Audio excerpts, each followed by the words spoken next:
Bueno, vamos terminando y lo vamos a hacer con una canción muy especial.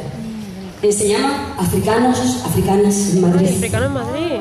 Una canción que nació hace muchísimos años con mi anterior grupo y que pensamos cuando lo hicimos que, bueno, a estas alturas esto estaría superado.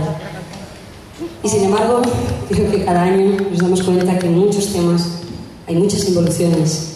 Por eso es tan importante ser vigilantes para que los derechos conquistados en todos los aspectos no se vuelvan y no vuelvan hacia atrás. Para que ni las fronteras, ni las banderas, ni las diferencias de ningún tipo nos hagan ser diferentes, tratarnos diferentes, tener y no tener derechos. Africanos, africanas, gentes del mundo, en todos los lugares del mundo, moviéndose libremente.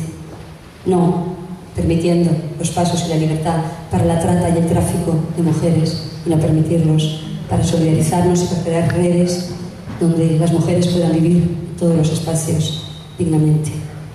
Por un mundo sin barreras, sin fronteras y por la igualdad, africanos y africanas en Madrid.